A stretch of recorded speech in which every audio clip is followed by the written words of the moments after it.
баққа құрчанып, қарачы қандай керемет, өзіңе турам сұқтанып. Өзгөчө сұлу құштардан кекілік сайрап үн салған, бұлбұлдың үні құбылжып, уққанда моқым қандырған, уққанда моқым қандырған.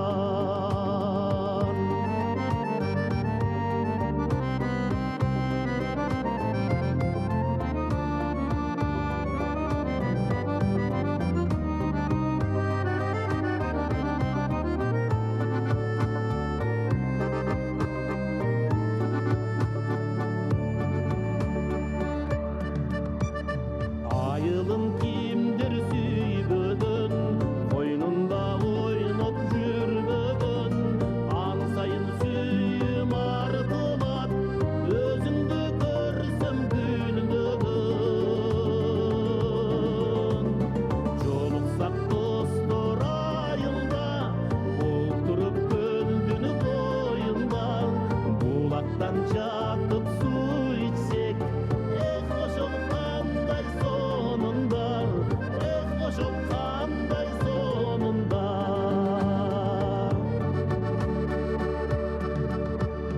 Айылым тоғыз бұлағым, Алладан менің сұрарым, есен со болып ел жұртым, жақшылық болсын ылайым.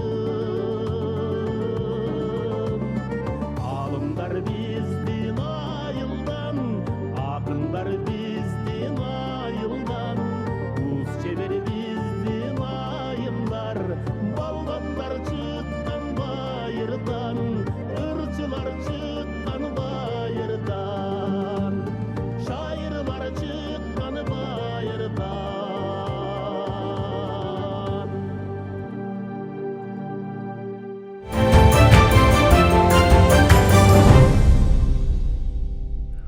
Ыр адамзат құрдашы, ыр ашықтың сырдашы, ыр таланттың жолдашы, ыр эмгектің олжосы дейді. Амансыздар ба? Ардақты телекөрүүчүлөр, ЛТР каналында сиздер күткөн ыргайланган өмүр көрсөтсү, эмгек адамды жараткан деген сөз бекеринен болбосо керек. Бүгүнкү биздин студиябыздын кадырлуу мейманы, мына өзүңүздөр билгендей, акыркы кезде бирине сала бири оондор элдин жүрөгүнө жашап, бирок чыгармачылыгы негиз эле түпкү бала кезинен башталган обончу маданияттын мыкты кызматкери Рыспай Абдыкадыров атындагы сыйлыктын ээси, Кыргыз Республикасынын Жогорку Кеңештин ардак грамотасынын ээси, эң башкысы керемет обондордун автору Мамарасул Мавлянов бүгүн бизде конокто. Агай кош келипсиз. Кош келипсиз, рахмат. Абдан кубанычтабыз. Рахмат. Биздин көрсөтүүбүз 3 бөлүктөн турат. Биринчи бөлүгүбүз ыр дүйнөнүн башаты дейт. Негизи чыгармачылыгыңыздын башаты, туулуп өскөн жериңиз, ошондон кеп кылсаңыз. Ошо мен Тогузбулак деген айылда төрөлгөмүн. 1962 жылы 3 мартта деп койсом. Ооба, эми ошо жаш кезимден, ушу 4-классымдан баштап ушундай бир райондук, областтык конкурстарга бир агайларым алып барган. Мен ошол Сары Челек деген Сардарбек Жумалиевдин чыгармасын ошону аткарып, аябай жакшы. Сары Челек ошону ырдап, анан ушундай бир жакшы сыйлыктарды алып келгем. Ошол сыйлыктар дагы эле мен үчүн мындай бир алгачкы сыйлык, ушундай бир. Ооба. Анан үйдөгүлөр дагы келсем бир кызыл радио алып келгем, ушундай бир чоң машина алып келгендей өзүмчө сүйүнүп, ошол чоң сыйлык алып келгем. Ошол анан кийин мисалы баягы сыйлыкпы, ошо ырдаганыбыз үчүн жеңиш, подарка. Бир жерден ошондой радиоприемник подарка да берген, грамота берген. Анан сиздин алгачкы жеңишиңиз. Ооба. Анан ошентип мен жылда ошондой конкурска катышып жүрчүмүн. Анан ырдап жүргөмүн. Анан 7-класста менин ушу обончулук эмен башталган экен, өзүмдө сезген эмес окшойм. Бир Разия Алимова деген бизден 2 жаш улуу эжекебиз. Ошо мектепте жүргөндө бир текст жазып бере койгон. Мен аккордеонду ойночумун. Жаш кезимден эле ойногом, 6-класстардан эле. Анан ошого обон чыгарып ырдап жүргөмүн. Ушу пахтага барчу элек, пычанга, чөпкө барчу элек биз. Ал кезде. Анан кийин ошондон ырдап деметсем, бизе Садыков Гүлбай деген агайыбыз бар эле, кийин мектептин директору болуп көп иштеди. Агай дагы эле азыр пенсияда. Ошол агайым көп ырдатчу да ушуну. Башка мектептерине барганда дагы коңшулаш Карабулак орто мектебинин чөптө отурган жерлерде ошол барып ырдап, ушундай чөптө жүргөнүбүздө көп ырдатчу. Анан ошол балдардын эсинде калып калган экен. Менин кийинки учурда мына чыгармачылыкка бир топ жыл мен алыстап кетип туруп, кайра чыгармачылыкка келдим да. Анан ошондо бир 20-нчы жылдан алдың, ошол пандемиядан мурда эмеге барсам, өзүбүздүн районго центрге барсам, ошол жерде баягы таксилер кетчү жерде, ошол өзүмдүн офисинде Бердиев Эркин деген досум бар. Менден бир жаш, бир класс кийинки окуган. Эркин Палбан деп коебуз. Ал музыкант дагы, өзү мындай бир ал дагы өнөрлүү жигит абдан.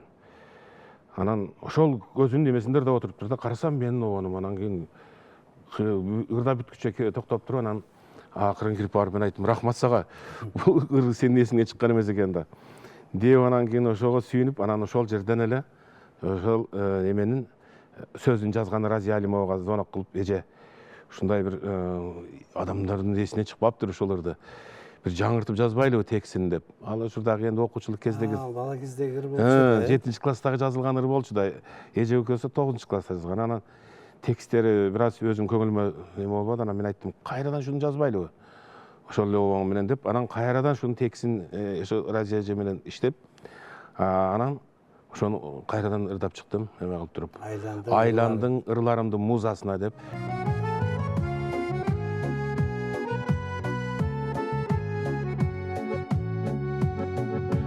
Жактырган таза тунук сезим менен азырда бир өзүңдү ойлоп турам. Жагымдуу жыты менен бизди күткөн жолукчу жид астына келип турам. Жагымдуу жыты менен бизди күткөн жолукчу жид астына келип турам.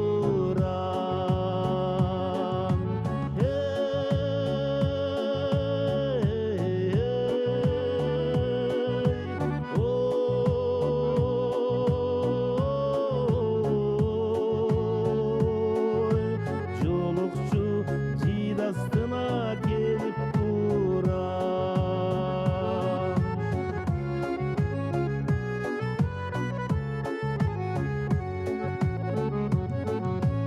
Ыр жазам кез-кезде мени өзүңдү эстеп, бактылуу күндөрүбүз жүрөктө эзет.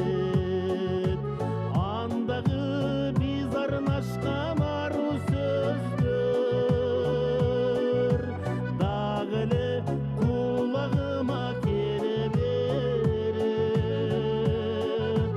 Андагы биз арнашкан аруу сөздөр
биздин көрсөтүүбүздүн жүрүшүндө сиздин жалаң оңдорлоруңузду тартып алайбыз. Ошондуктан биз дагы бир керемет обонубузга кезек берели.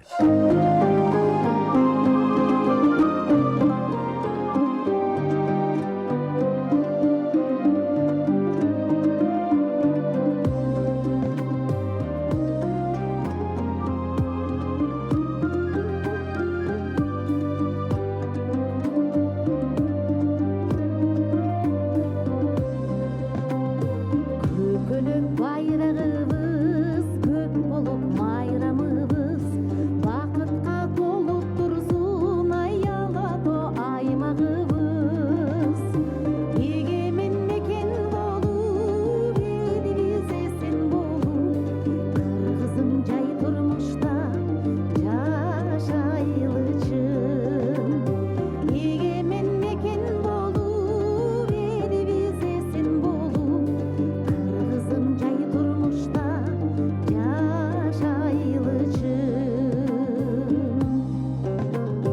Болбосту кийбестен ай бүтүндүн кемибестен чайпалып төгүлбөстөн ай чачырап бөлүнбөстөн кадырды тепсебестен ай өткөндү кектебестен кыргызым жай турмушта жашайлычы кадырды тепсебестен ай өткөндү кектебестен кыргызым жай турмушта жашайлычы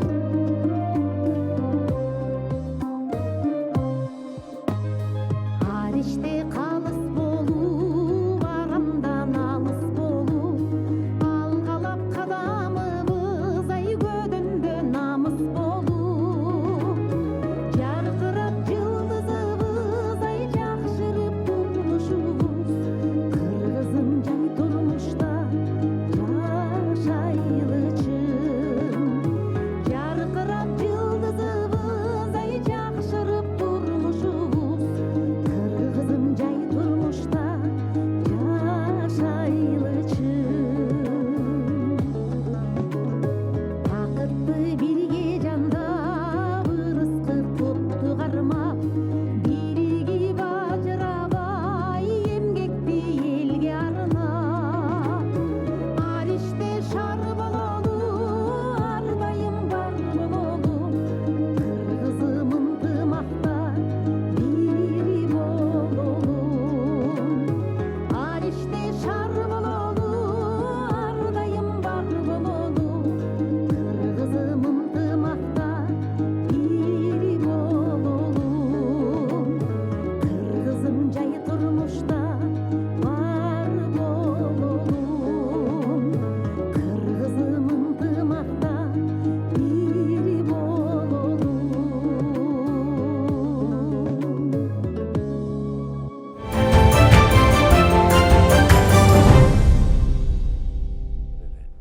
Өмүрдүн бөксө жерин ыр менен толтуралы дейт сиздин ырларыңыз, кайрыктары бири-бирине окшобойт.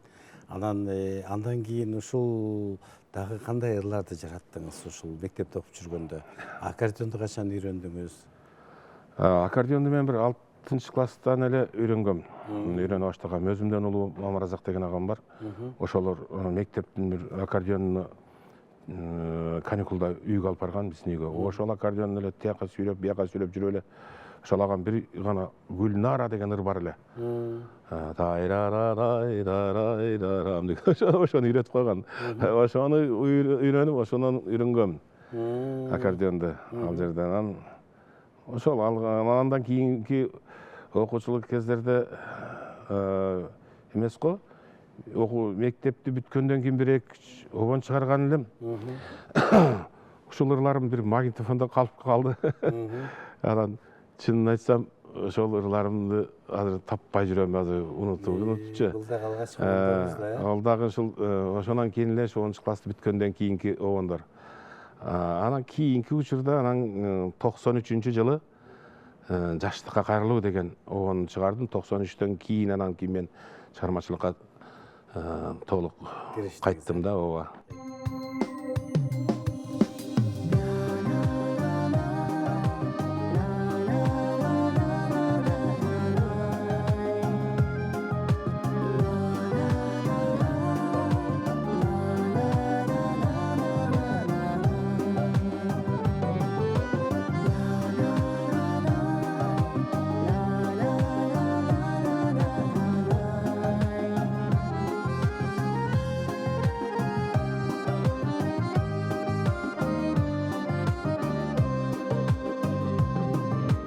Чагылган болуп жарк этип көктөн көрүнгөн жашоого келип өтөбүз кайра өмүрдөн мүлкөлүк дүйнөм бүчүрүн ачпай турганда ким болдуң жаным жылуу жай тапкан көңүлдөн ким болдуң жаным жылуу жай тапкан көңүлдөн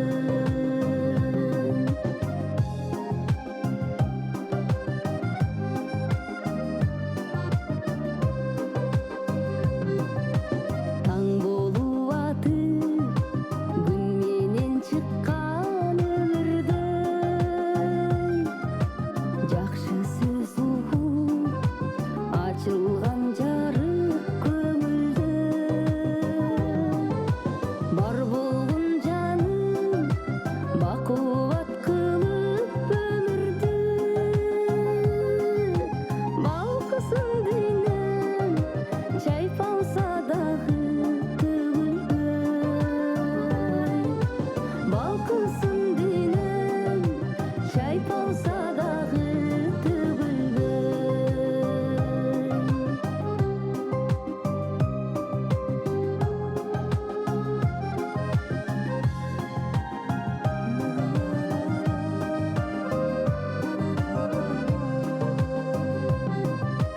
жараткан сунган махаббаттуулук карудан жашагым келет жаныңдан карыша арылбай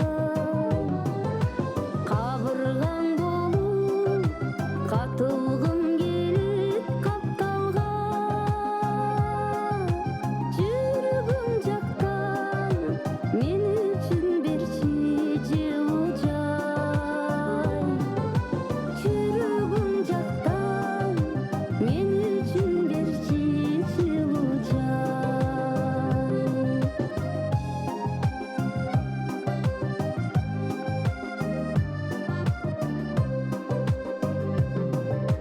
ак булут болуп кыялым көктү калкыган гүлгүлдө берип жан дүйнөм турат балкыган аздиктеп алчы аруудай таза сезимди түгүлүп кылчы бактылуу ушул кезимди түгүлүп кылчы бактылуу ушул кезимди түгүлүп кылчы бактылуу ушул кезимди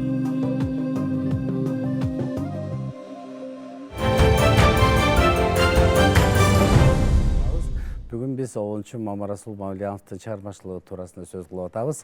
Мамарасул Мавлиянов 10-чу дегенде албетте сөз түрдө акын Гүлбү Байбугуеваны мынакей ырлары дайыма айтып келебиз. Жолуккан кандай жакшы деген ыр бүгүнкү күндө элдин жүрөгүнө жетип, кайсыл жерде болбосун ырдалып жүрөт. Мына ушундай керемет ырды жазган дей койчу. Мына ошо жолуккан кандай жакшы деп өзү ат алып тургандай ушундай китеп дагы жарык көргөн Кыргыз улуттук жазуучулар союзунун мүчөсү, маданияттын мыкты кызматкери Нарын областынын ардактуу атылуу Гүлбү Байбугуева эжебиз бүгүн бизде конокто.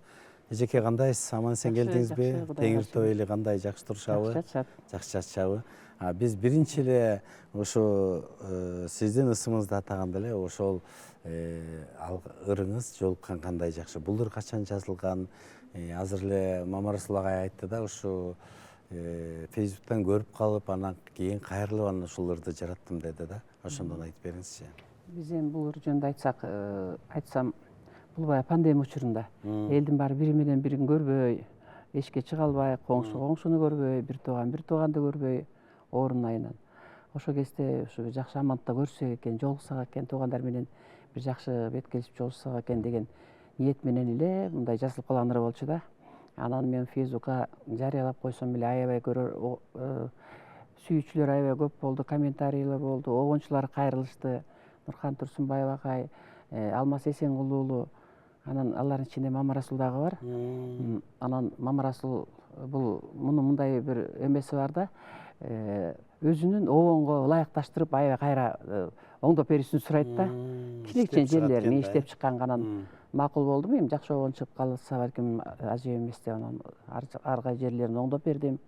Ошондон анан Мамарасул обон чыгарды. Бат эле бир күндө эле чыгарып койду. Анан Ырысбай Абдыкадыровдун 80 жылдыгы боюнча түштүк жергесинде жүрүп да Карагул жака тияк бияка барып, ошондо эже ушуга мен обон чыгарып атам. Ушуга болобу деди. Болот дедим. Дароо эле угуп көрдүңүзбү? Ырдап бердиби? Анан дароо эле ырдап берди. Анан жакты, анан мен мынчалык популярный болуп кетет деп ойлогон жок. Жакшы экен, ырдай бер деп койдум. Мен өзүм ырдайм деген деле оюмга келген жок. Анан бир аздан кийин эле Гүлназ деген кызды таанисызбы дейт. Гүлназ деген кызды өтө эле мындай таанышым, өтө эле таанышып эмесмин да, чындап. Эми жашта алар, жашта молодежный ырларды ырдайт. Анан мейли Гүлназ сурап атат дейт, мейли өзүң бере бер дедим. Ага деле киришкен жокмун, ал деле берип койду. Ал апамдарга жакты, атамдарга жакты, ушул ырдайм деп сураптыр. Анан макул болуп, анан эле бат эле ал деле бат эле чыгарды. Анан мындай ойлоп көргөндө аранжировкасы дагы, обончусу дагы, сөзү да төп келишип калды окшойт. Баары бир жерден чыкканда гана ушундай деңгээлге жетет да. Анан ошондой болуп калды окшойт. Анан чыгып калды ошону менен эле. Рахмат. Биз баарыбыз күткөн жолуккан кандай жакшы деген ырга кезек берели.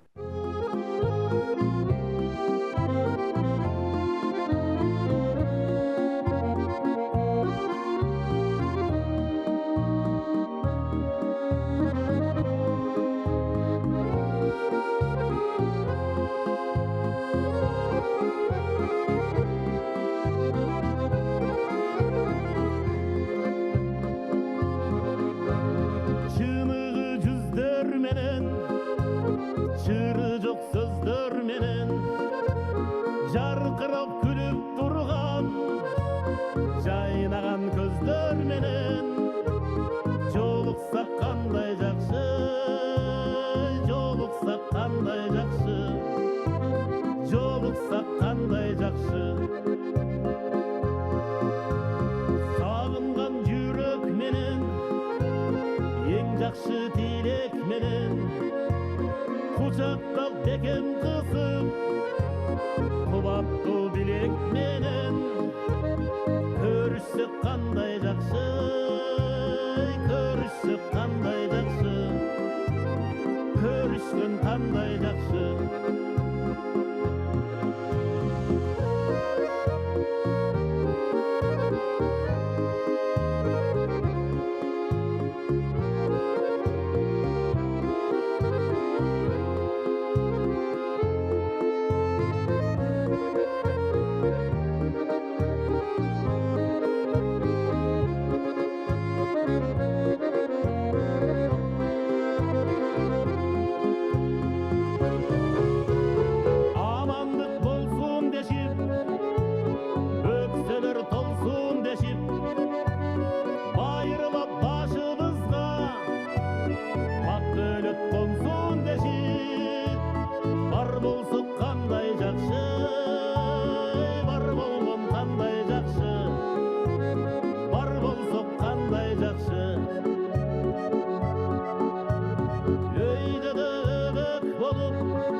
баягы эл ичинде жашайт да, китеп барактарында жашайт экен.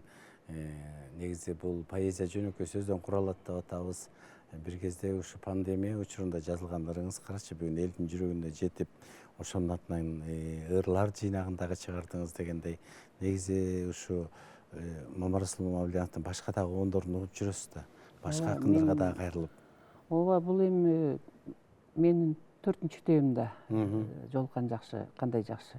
Анан дагы 2 китебим басмага даярдалып турат, Кудай буйрса алда чыгат. Анан көп обончулар кайрылган, чоң обончулар, чоң аткаруучулар, мен жөнүндө тарткан өзүң деле көрдүң да. Анан Мамарасулду ушул китепти мен чыгарайын деп бардым да, башка ат менен барсам, тиги Алыкул Осмонов фондунан Замира Асаналиева айтты: "Кызык экен, сиз эмнеге мындай эме коюп атасыз? Бул өзүнүн аты айтып туруп, атын өзү эле даярдалып турбай, ушундай коюп атат." Мен айттым, элдин баары эле угуп эле, элдин баары ырдап атса эле, мен дагы муну мактангансыз чыгарбай эле башка эле атып коеюн десем, такыр болбой койду. Себеби ошол ырга кирди да, ошол китепке кирди ошол ыр. Анан эле ушу Жолкан кандай жакшы деген ат менен чыгып калды. Көлөмдүү чоң китеп чыкты. Эми пандемия учурунда баягы үйдө туруп калганда бекерсиң да. Бир университеттин студенттери менен жолугушуу болуп атсак, тиги проректор мага суроо берип бир суроом бар эле, кап этпейсиз, сурооң бар, сен же сиз уктайсызбы дейт. Мен бул китептерди немесин жазып койчумун, даталарынчы. Анан жазбай калдым да, эмнегедир мага жакчы да. Убактыларын бе? Убактыларын, анан ошол убактысын эмес, мындай числосун жазып койчумун да. Мисалы үчүн баланчанчы мындай 18 январь деген сыяктуу. Анан ошондон кийин жазбай калдым, уялып калдым. Кандай бир жакшы ыр болсо жабыша калат экен. Мага бул бир эле ыр эмес, мен 4-5 ырым обон чыгарды. Өзөдү ырдап жүрөт, жана Гүлназ ырдап жүрөт, Бекбосун кызы. Кыргызбай Осмон ырдап жүрөт ал ырларды. Өзүм ырдап коюп атам.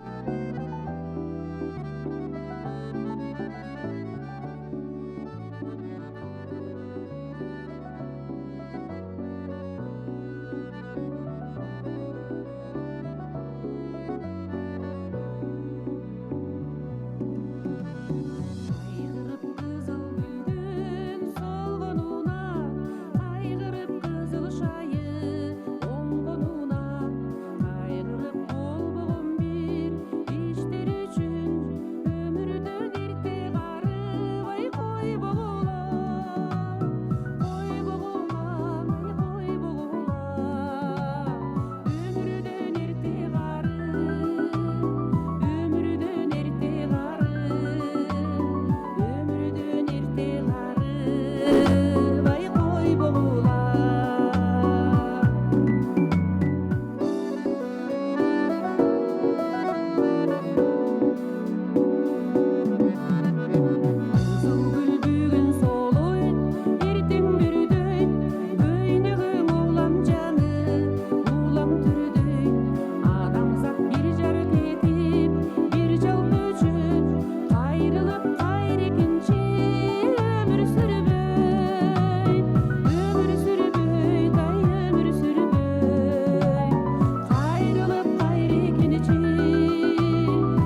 биздин көрсөтүүбүздүн экинчи бөлүгү тарыхка бай обундор дейт. Эми Мамарасул Мавлянов деген ысымды элге жеткирген бул жолуккан кандай жакшы деген ырыңыз, чындыгында. Ооба. Бая пандемияга аралаш чыкты да, алдыңычы пандемия учурундачы. Ошондо эл эч жакка чыкпай, ушундай эме болуп калбадыбы? Анан кийин Үйдө отуруп. ошондо Facebook'тан көрүп калдым дагы бул ырды. Анан кийин ошол Гүлбежен номерге чыктым. Ага чейин Гүлбеже менен таанышкан болчумун. Ошо биз Рыспай Абдыкадыровдун канча жылдыгы эле 70 жылдыгы менде Арсланбапта. Ошол жакта таанышып, анан эже менен телефон номерлер бар болчу. Анан эже ушул ырыңыз мага жакты деп анча-мынча жерине эже эме кылып бир күндө эле эметип берди. Ошол бат эле чыкты да бул ырчы. Анан ошол пандемияда анан кийин ошондо неме Гүлназ сурап калды. Кийин чыгарып, мен Facebook'ка чыгаргандан кийин элечи. Өзүңүз ырдап чыктыңыз. Өзүм аккордеон менен ырдап чыгарып койгом да. Анан атам менен апамдарга жагыптыр, агай ушул ырыңызды Россияга концерт коюп келем деп. Анан мен неме кылбай эле макул дедим. Анан Дароо эле, дароо эле макул дедим. Себеби ырдаган ырларын кайсы ырын айтты. Карасам үнү ушундай бир шаңдуу үн экен. Айттым, ырдасаң болот. Давай ырдай бер деп. Ошол анан кийин бирок ырды бузган жок да, өзүндөй кылып ырдап берди. Сонун ал жакшы алып чыкты, мен алырга эмне демекчимин. Бул ырды ошол аранжировка дагы удачный аранжировка болду. Аткаруучу дагы бул ырдын текси, обону бүт бардыгы ушундай бири-бирине шайкаш болду да, бул ак жолтой ыр болду да. Бул ырдын чыгышы мен үчүн дагы, аткарган Гүлназ үчүн дагы, сөзүн жазган Акын үчүн дагы, Гүлбү эже үчүн дагы, баарыбыз үчүн эле бул удачный жакшы мындай бир ак жолтой ыр болду да.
93-жылы чыгаргандарым жаштыкка кайрылуу деген Убайдулла Ажыбаев деген досумдун сөзүнө чыгаргам. Анан ошолор мага дагы бир таасир берди да. Буларды 93 чыгарып коюп алып туруп, анан жүргөн мында эле обону чыгарып коюп эле. Эч кандай радио жок, өзүмчө эле ырдап койгом. Анан 9-жылы ошол досум юбилей кылып калып, анан кийин айтып калды, менин ырларыма народный артисттер бир тобу обон чыгарган.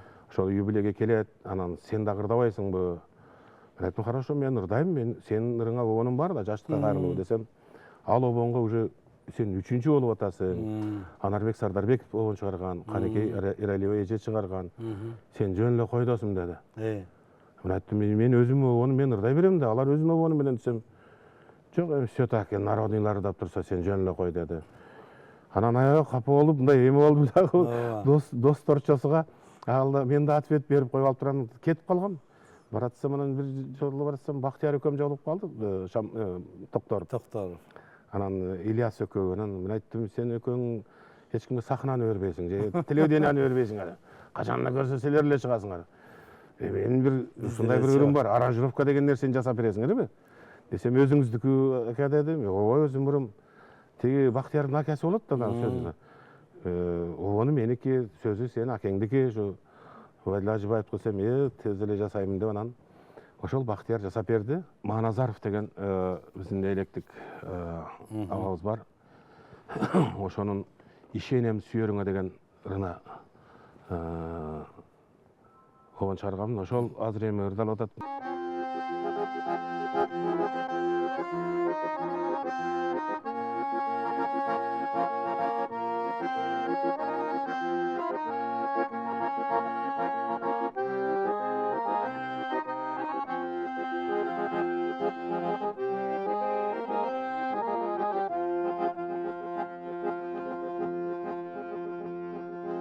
Шараккан суу боюнда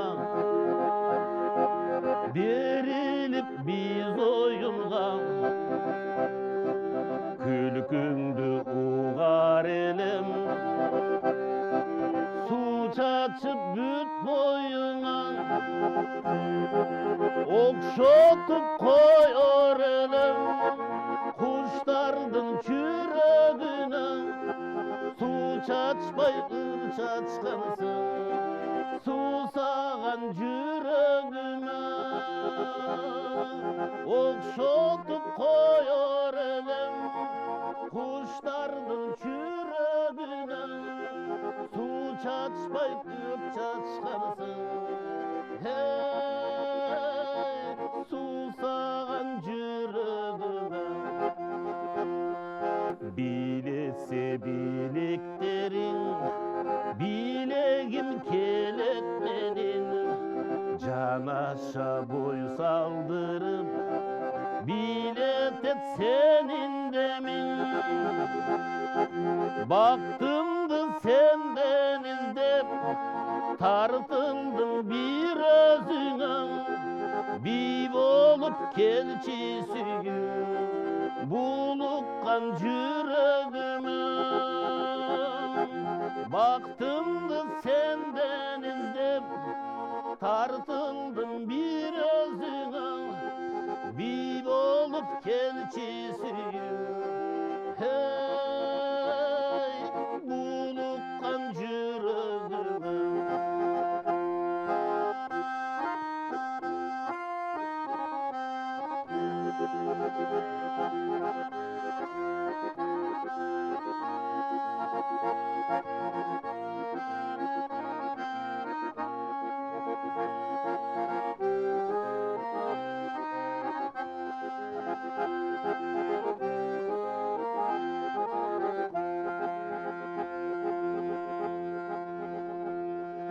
Жайлоодо жашыл чөптө жылдыздар жанып көктө, унуткус күндөр өткөн, ак чөлмөк ойноп кечти, жаз менен келчи сүйүм, сагынган жүрөгүмө, сыр болуп жүрсө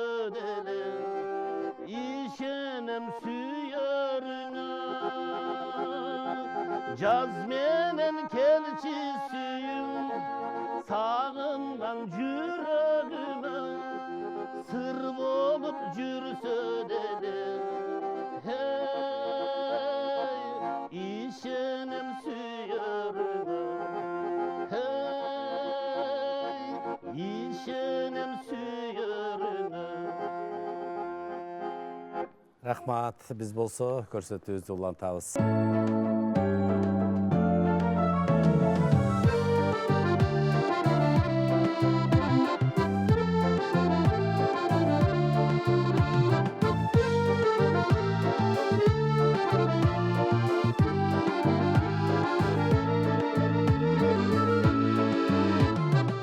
Эстесек балалык күндөрүбүз, курдаштар бир ойноп жүргөнүбүз. Азырда жаңырак кулагыма, бибелеп ырырдап күлгөнүбүз. Азырда жаңырак кулагыма, бибелеп ырырдап күлгөнүбүз. Күлгөнүбүз, күлгөнүбүз, ырырдап бибелеп күлгөнүбүз. Эң бактылуу ошондогу, эстесек балалык күндөрүбүз. Келгиле ырырдап бибелейли, көңүлдү эч качан кирдеттейли. Небере чебере сүйүп жашап, кадырлуу карылык келсин дейли. Небере чебере сүйүп жашап, кадырлуу карылык келсин дейли. Келсин дейли, келсин дейли, кадырлуу карылык келсин дейли. Барыбызга узак өмүр, жараткан ден соолук берсин дейли.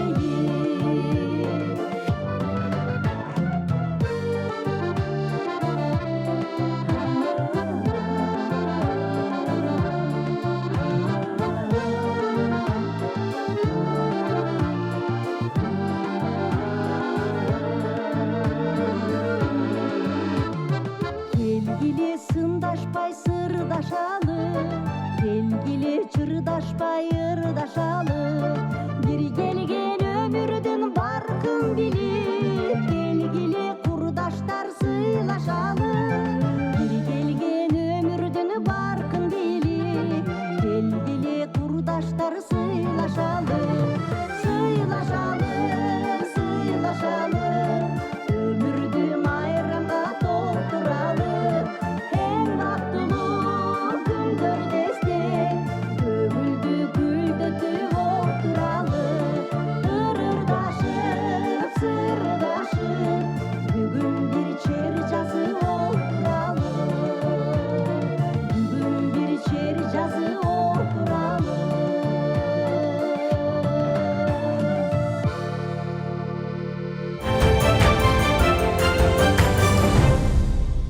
Биздин көрсөтүүбүздүн 3-чү бөлүгү агай ийгиликке жеткен жылдар дейт. Бүгүн дагы сиз талыкпай ошо керемет оондорду жаратып келесиз. Бүгүнкү күндө кимдердин сөзүнө кайрылып, кайсы акындардын ырларына оон жаратып атасыз? Рахмат. Мен негизи мен обон жараткан акындардын бардыгыны жакшы көрөм, баарын сыйлайм. Өмүрзак Саттаров деген агабыздын бир топ ырларга обон чыгардым. Азыркы андан кийин Гүлбү Байгугуева, Бактыгүл Чотурова, Сейитбекова, Мейликан Тайпалотова, Абдывали Мусаев, жаңы дагы жазылган ырлар көп, жаңы акындар менин эми гана иштешип аткан. Эми мунун арасынан мен муналар менен булар менен деп туруп эме кылганга алыспын. Эми жолуккан гана жакшы, бул менин как визитныйым болуп калды. Андан кийинки мен эл арасыга кеңири тараган Сүйүү кечи, бул жолуккан кандай жакшыдан мурда тараган бул.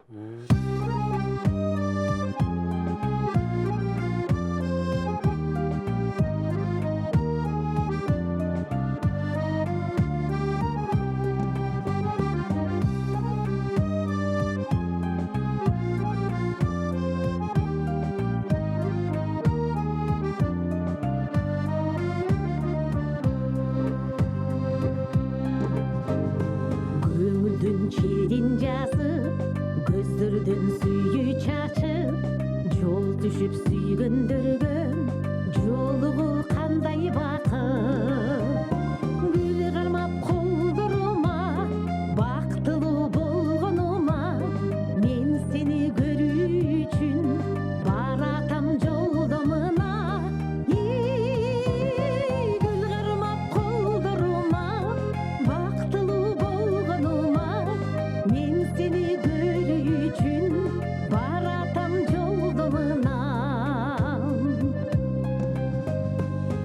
болып көрінесің, нұр болып төгілесің, керемет сезімдерге кезіккен ұшулы кечім.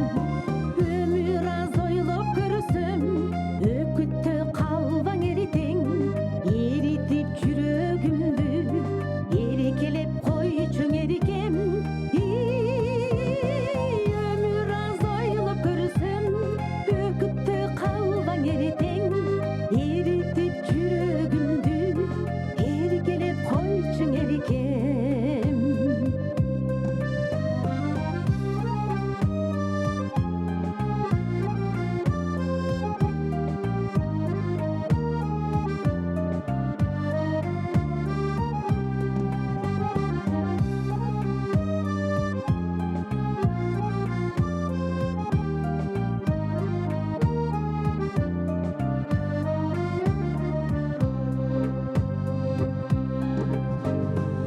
Артылып қолдыраса, арбалып махабатқа, айланып келелечи, арманды таштап артқан.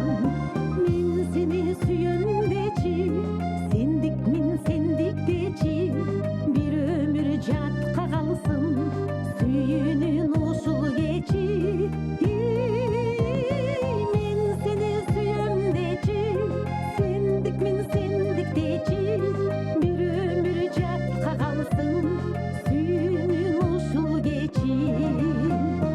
Гүл қармап қолдырума, бақтылы болғаныма, мен сені көру үшін баратам жолдамына.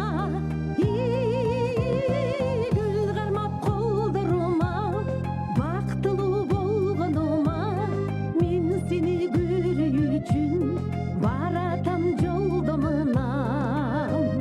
Мен сені көру үшін баратам жолдамына.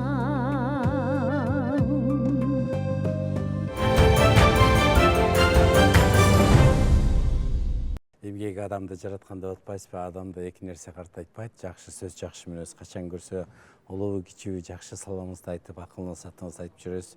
Бизде асыл адамдар бар болсун агай. Кудай буйрса ошо обондоруңуз дагы жарыла берсин. Биздин ЛТРдин төрүнө келип бүгүнкү көрсөтүүнү аталышы эле ыргайланган өмүр деп атабыз. Мынакей мектеп окуп жүргөндөн тартып бүгүнкү мына ушу жашка келгиче жалаң ушул чыгармачылык обон үстүндө келатасыз. Анан сиздин да бир өзгөчөлүгүңүз, эң биринчи өзүңүз аткара билесиз, эл алдына аткарып чыгып атасыз, анан элдин жүрөгүнө жеткирип атасыз. Сизге ыраазычылык билдиребиз. Сизге эркин микрофон берели, дагы бир сүйлөй турган сөзүңүз, бир каалоо тилегиңиз. Бизге ошогон таланттарды ушундай чакырып, элге мындай бир чыгарып, эл алдыга чыгарып, ушундай жакшы передачаларды алып жүрөсүңөр. Силердин ишиңерге ийгилик каалайм. Анан жалпы кыргыз элибизге эмне демекчимин, мына ушу Кудайга шүгүр, азыр чексиз шүгүрдө ушу заманыбыз жакшы. Элибизде тынчтык болуп турса, анан кийин ыр болот. Токчолук болуп турса, молчолук болуп турса, ыр болот. Элибизде ушундай бир жакшы нерселер көп болсун, жамандык алыс болсун. Келечектеги мына небере чеберелерибиздин келечеги кең болсун. Өлкөбүз өсүп өнсүн, ушундай бир гүлдөгөн мамлекетке айланып, ошондо ушундай ырлар көп болсун, ыр майрамдар көп болсун демек. Рахмат, рахмат.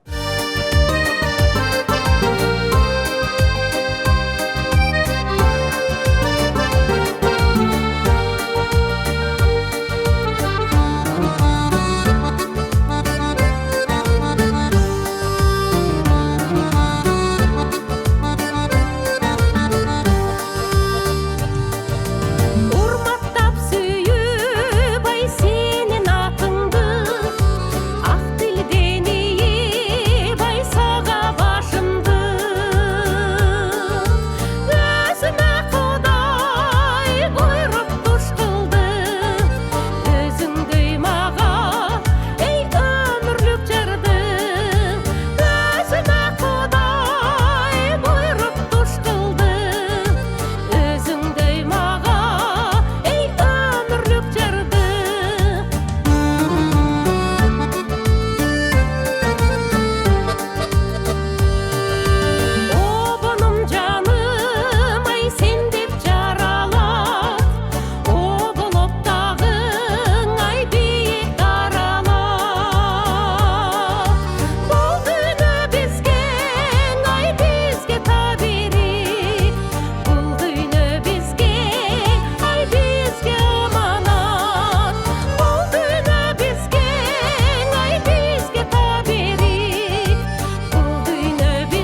Чочосуздун ар бир күнү өзүнчө майрамдайт. Бүгүн биздин көрсөтүүбүзгө келип майрам тартылган сизге ыраазычылык. Сиз эми китепти жакшы көргөн инсансыз. Нуска китеп түгөндө ошо Арыстанбек атабыздын акыл сөздөрүнөн китеп берели. Мүмкүн сизге дагы керек болуп, обон жаралып калар. Убактыңыз болгондо окуп коебуз. Рахмат, чоң рахмат. Урматтуу телекөрүүчүлөр, Мамарасул Мавлиановдун угундурларын биздин ЛТРдин YouTube, Facebook, Instagramдагы баракчаларына кирип көрүп, каалоот элек ой пикир калтырыңыздар. Албетте өмүрдүн бөксө жерин ыр менен толтура алдай жакшы ырлар жан дүйнөгө азык болот экен. Жакшы ырды уксаң, кулагың дагы, жүрөгүң да сүйүнөт экен. Ошондуктан биз сиздерге дагы ушул ыраазычылык билдиребиз. Андыктан бүгүнкү көрсөтүүбүзгө мына ошо өзүңүздөр каалоот элек ой пикир калтырыңыздар. Кызматыңыздарда мен Айбек Асанбек уулу. Кийинки эфирден амандашканча саламатта калыңыздар.